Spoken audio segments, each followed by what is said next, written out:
Assalamualaikum warahmatullahi wabarakatuh. Baik, hari ini kita akan kuliah tentang konseling ya.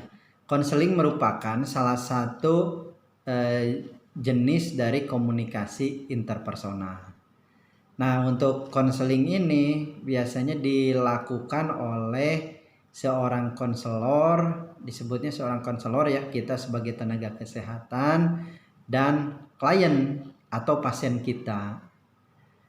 Nah, itu biasanya bersifat individu ya, personal dan rahasia. Nanti klien menyampaikan permasalahan-permasalahan kesehatan yang dialaminya, kemudian seorang konselor mulai mendengarkan dan terakhir memberikan alternatif pemecahan masalahnya. Boleh sambil dilihat nanti PowerPoint-nya juga ya. Kemudian apa itu konseling? Nah, konseling adalah komunikasi tatap muka.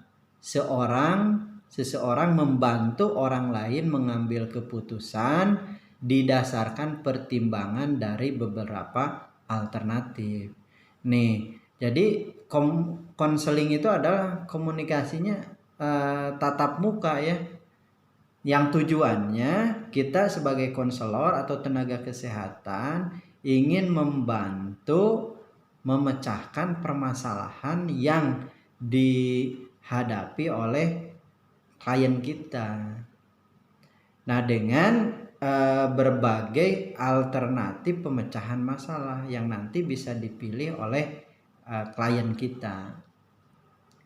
Kemudian ada beberapa prinsip dalam konseling. Pertama, penerimaan.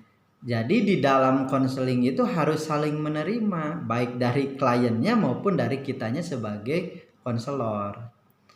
Pertama, misalkan dari kliennya, ya kliennya harus menerima nanti apa yang disampaikan oleh konselor. Misalkan nanti konselor memberikan beberapa alternatif atau menanggapi apa yang disampaikan oleh kliennya itu sendiri.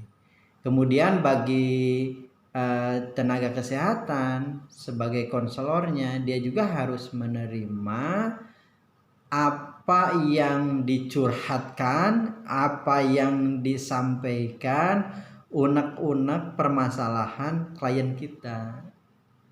Nah, biasanya dalam proses konseling klien itu ada yang sampai histeris gitu kan, ada yang sampai luapan emosinya tidak terkontrol. Nah, ini sebagai seorang konselor ya memang harus bisa menerima itu.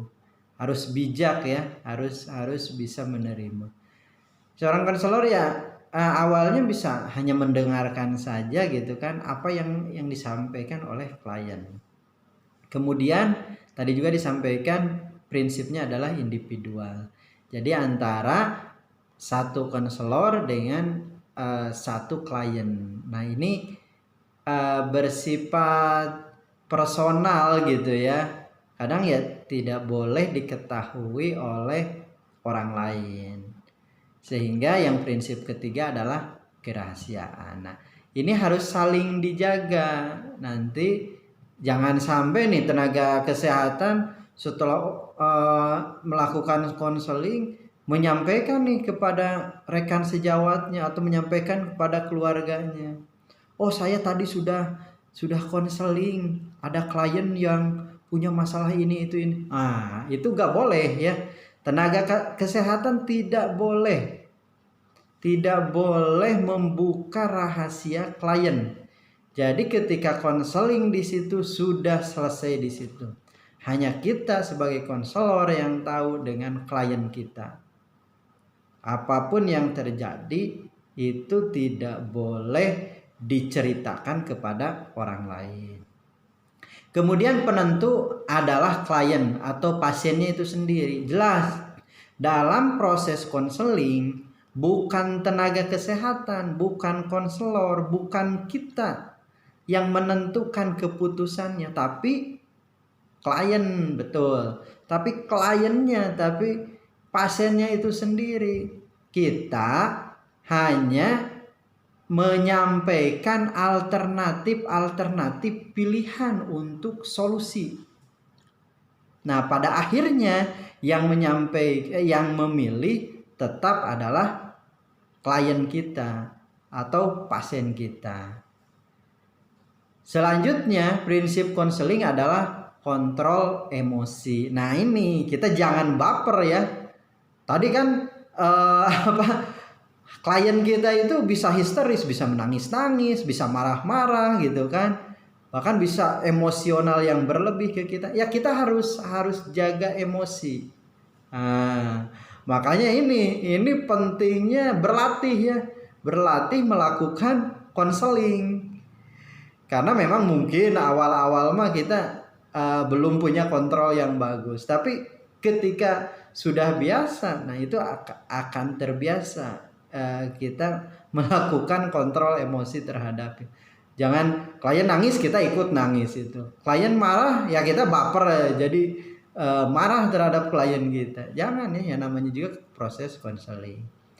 Terakhir untuk prinsip konseling tidak menghakimi.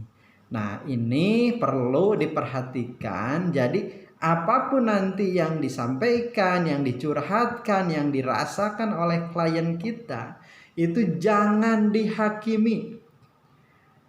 Oh, udah kamu mah salah. Oh, udah kamu mah harusnya tidak begitu. Oh, udah kamu mah kamunya saja yang begitu. Nah, itu hindari hal-hal seperti itu.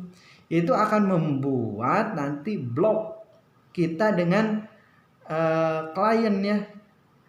Nantinya klien menjadi tidak nyaman terhadap kita dan bisa-bisa proses konselingnya berakhir di situ.